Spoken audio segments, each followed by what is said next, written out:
Chapter 2. Now the silent people moved apart to let them go, and on Bennett's bidding, the strangers came across the shore and into the dun, their white robes gleaming in the failing light. Although many of the wild, bearded faces of the villagers were hostile and suspicious, no hand was raised against them, since they walked with the son of the chief. Their leader smiled about him as he walked, leaning on his long staff and raising his right hand in some gesture that was strange to the watching crowd. Before him, Bennett moved with bright, dazed eyes as though he was just risen from a long sleep. Sesnin waited for them in the shadows of his hall, the evening light forgotten in the curiosity that was bright on all the faces of his household gathered with him. Firelight flickered on the sea-stained robes of the strangers and blazed scarlet in the gold ads of the leader's brow, leaving his strong, handsome face in shadow. Bennett left him and went to stand in his place beside his father on the other side of the fire. The man smiled at him and thanked him for his safe conduct, and Macha listened to his Irish, found it fluent and easy to understand, but overlaid with some turn of tongue which she had never heard before. "You are welcome in my house," Sessin said to him, "and the women are preparing food. You have traveled long, and your clothes are stained by the sea. Will you and your companions bathe before you eat? The bathhouse is ready." His mild eyes roamed over them all, as wide with curiosity as any of his people's, but he was the chieftain of the dun, and having made the strangers welcome in his homestead, courtesy forbade that he should ask them questions as to who they were or whence they came. He mustered his patience as best as he could, and he resigned himself to wait until they were rested and eaten, and perhaps prepared to talk. But the leader with the golden ads looked at him across the fire and leaned as he spoke on the long crooked-headed staff of the prophecy. "First of all, I will tell you who we are, and let the word go out among your people, that all may know that I have come." He was not a tall man, as Macha had noticed when he left the boat, but he gave a sense of height by some grace and strength of bearing and clear, commanding quality about his voice that carried into every corner of the crowded hall.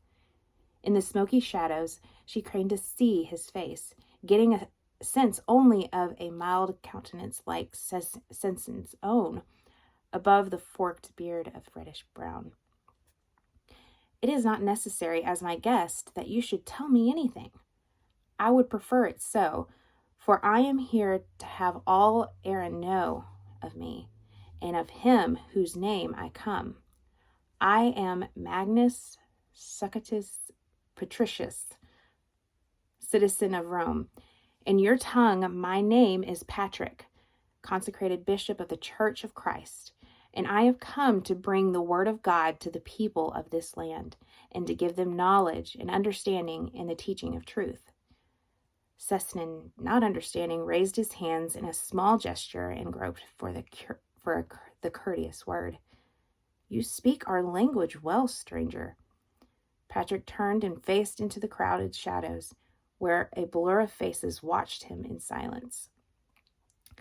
"I have been among you before for many years. A Roman citizen I was born in Britain on the shores of the Western Sea. While I was still a boy, a youth barely able to speak, I was taken captive by the Irish and brought into slavery." His clear, melodious voice lifted to the smoke-black rafters, and the fascinated people crept a little closer. "Many years I tended sheep for my master on the slopes of the northern hills, and there in my long solitary days I prayed." They did not understand him, but the compelling voice held them, and no one spoke to question. "And there one night," he went on, "as I slept among my sheep, I heard a voice speak to me. 'It is well that you fast,' it said, 'for soon you will go to your own country.' And again later, it said to me, 'See, your ship is ready. and I escaped and went to my own people, but I could not stay with them. I will tell you why." He looked all around the watching faces in the hall, formless in the gathering dark, and the warm smile of his affection embraced every one of them, even to those who, a little fearful, stood beyond the open doors and would not come inside. He held out his hands as though he gathered them all into one. "You called me," he said simply, and every single listening man felt that he spoke to him alone. "You called me." There was no sound in the packed hall saving the sighing crumble of a falling log, and beyond the open doors, the tumbling murmur of the high spring sea. In my sleep, I heard again the voices of the Irish speaking to me, and the voices of those I had known when I tended my sheep near the wood of Vauclette, beyond the western sea. And they cried with one mouth, "We ask thee, boy, come and walk with us once more." The firelight was red and steady in the disk above his brow, and his eyes roamed over them all, holding them. They waited breathless for his next word, caring nothing that they did not understand him. "Thanks be to God," he said into the silence. "After many years, the Lord gave them according to their cry." Macha saw his face in the clear light as he stood for a moment in silence, letting his words fall into their minds. He looked very tired, his hair draggled from the sea under the glittering band, and salt crusted around the edges of his lips. She gazed at him as he looked over them all, the very first of his mission, and suddenly, with an abruptness that was terrifying, she felt the importance of her home and Tara and her husband sliding away. Nothing in this instant seemed to matter except to stay within sight of this quiet, steadfast face and within the sound of the beautiful voice, watching and listening in patience until she should understand the things he spoke of. She looked around her, shaken and overwhelmed by her sudden feelings, wondering if her foster mother or anybody else might look at her and see a change even in her face. But every eye was fixed on the man beside the fire, and she turned back to him. He passed a hand across his forehead as if weariness took him at last, and then reached aside for a stool at the corner of the square hearth, and Sessnan reproached himself for his lack of manners, and he had not bidden him to sit. Patrick smiled at him then, a strange, almost shy smile in so resolute a face, and as the full darkness of the spring night took the hall, he began to tell them of the God who had called him to them, in his truth, in his life and death, which had all been for his people. His persuasive voice was hoarse with weariness, but it filled every darkest corner and reached its spell even to the woman who cooked in the kitchen building, so that they left their pots and moved in to hear him. And the cool of the night had filled the hall, and the high-piled fire crumbled to pink ash before he stopped. Yet none had stirred to kindle the light or break the silence. At a gesture from Finola, a woman moved at last and lit the 4 tall candles at the corners of the hearth.